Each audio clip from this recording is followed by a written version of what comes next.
मत जमी लगुच मो माँ कोल मो सान भाई शोची। हाँ भाई मोर माँ पाद घर पड़ा दिन घरटा मंदिर पलटि जाइए। भूल कहले आकाश मुझे घरे पाद देवा पूर्व घर मंदिर थिला। भाई भाई स्नेह प्रेम भल पाइबा एते खुशी कहारी घरे नथिबो कि को परिवार रे दिन। गायत्री अरे सब संभव है केवल आकाश पाई 20 वर्ष तले गोटे मुदी देखी ये बिजनेस आरंभ करथिला। से बिजनेस आज सफलतार शेष पाहचरे कोटी कोटी टंका मालिक भावे ए सर प्रतिष्ठित परिवार तालिकार आम नाटा लिखाई सारी। जो परिवार दिने खाइबा भगुला से परिवार मुहर मुठाए धान देवाई आकाश रोटी चोरी करथिला। भाई से भाज जानी सारी आगे सहर में संघर्षर कहानी विषय शुणी सारे तो भाज जानी सारी सहसा शुणी सारी तथापि मो जीवन सारा छाती हाथ बड़े बड़े कहबी मो भाई परी भाई ये दुनिया कहारी अरे अरे भगवान सीना तुझे मो सान भाई जन्म देते प्रकृत में तुम बड़ भाई हवा कथा। भाई तुम टे चुप हो जाओ। कहीं चुप रहा अरे सान भाई पाठ न पढ़ी ये बड़ भाई को पाठ पढ़ी उच्च शिक्षित करू से तो मन बुझलान घर द्वार जमी बाड़ी धन सम्पत्ति सब तू मो ना कर हाँ ये घर मनारे फैक्ट्री मनारे 5-5 बिल्डिंग मनारे मार्केट कम्प्लेक्स मनारे से तो मन बुझलान कल उद्घाटन शाड़ी शोरूम भी तू मो ना कर दी ए आकाश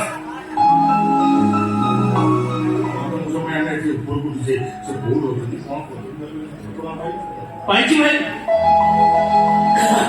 आड्रेस पाई सारी भावी आज तक गाँव जीवी ठीक अछि आकाश आज तमे मो संग गाँव जाउछ जाओ हेले काली आमे समस्त साथी तो भाई झियो देखिबो कि जिबा। झियो तमर बाहागर होबो मो बाहागर होबो नहीं भावछु ए जन्म मो बाहागर केबे भी संभव न बुझा गायत्री तुम दियर को टिके भल भाव बुझाओ मु बुझे बुझे थकी पड़े तार बताए कि से बा हबनी कि ता स्त्री ए घर को आसी पारे काहे के आसी पारे भाउज घर को स्त्री आसला पर पिला छुआ जन्म ब्याह तापर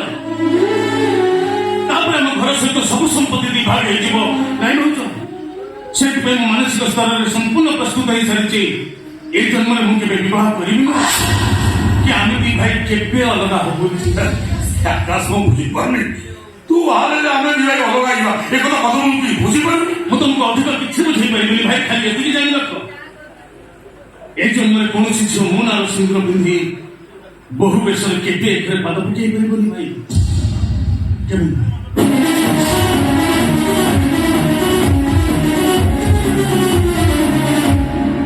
ओ बुझी पारनी आकाश एतो बड़ निष्पत्ति निले काहे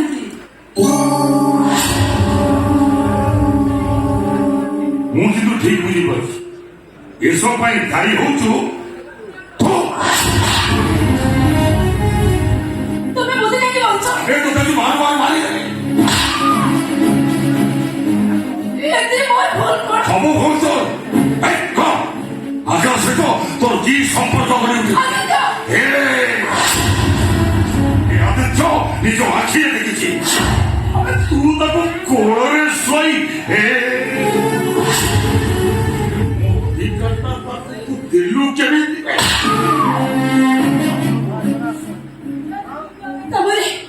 तमरे आकाश को मो संपर्क को नहीं तमे मते संदेह करछो मते विश्वास करो तेरे सीता लक्ष्मण को संपर्क होई तो पाप थाई पारे हेले हम संपर्क गंगा जल परि पवित्र गायत्री मंत्र परि पवित्र तुलसी चौरा परि पवित्र समय तो दरकार तू हो जो मोर स्त्री तो फिर केवल मोर अधिकार अछि से अधिकार आउ का पर उठा दे मु तो ते बंचिवा करी मारी दियो मते शेष कर दियो हेले मोर पूर्व प्रमाण कर दे कि मोरी मो दियो होछि निष्कलंक चरित्रवान तो झील যদি নিষ্কলঙ্ক চরিত্রবান তাহলে তুই এখন আশা করে সে বাহাবকে রাজি হয়ে কে ছি ছি ছি तमे आकाश को बड़ भाई अरे जो सारा भाई निजको संजोसता परि जारी देचंती ए जन्म अभिनय करबा भाई से निष्पत्ति हेचंती ताकर सब रोजगार टंका को तमला वेल कर देछ शेष तमे तांको संदेह करछ ना ताको नष्ट चरित्र कहछ ना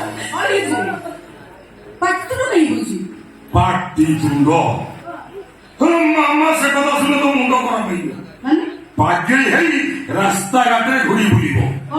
ଏ ଗାୟତ୍ରୀ କଣ କରୁଛି ଜାଣିଛ? ଜାଣିନ ଆମ ଆକାଶ ଉପରେ ପାପ ନଜର ପକେଇଛି। ନାଇଁ ନାଇଁ ଆଦିତ୍ୟ ତୁ ଭୁଲ କହୁଛୁ। ମୋ ବହୁରାରେ ତୁ ମିଛ କହୁଛୁ।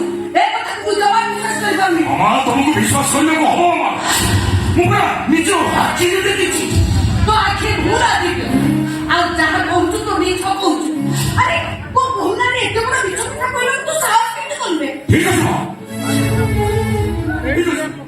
ମୋ କଥା ଯଦି তোমার ବିଶ୍ୱାସ ନାହିଁ କି ଭରସା ନାହିଁ ତାହେଲେ ମୁଁ ତମକୁ କି ପ୍ରମାଣ ଦେବି? ହେଲେ ପ୍ରମାଣ ଗୋଟେ ମିଳିଗଲା। ତମ ବଡ ପୁଅ ଆଦିତ୍ୟ ଗୋଟାଏ ମିଛୁଆ। ଆଉ ଏ ଗାୟତ୍ରୀ ସେ ମିଛୁଆର ସ୍ତ୍ରୀ। ଗାୟତ୍ରୀ ଗୋଟେ ବଡ ଝିଅ। ତାପରେ ତମର ଏତେ ବିଶ୍ୱାସ ଏତେ ଭରସା।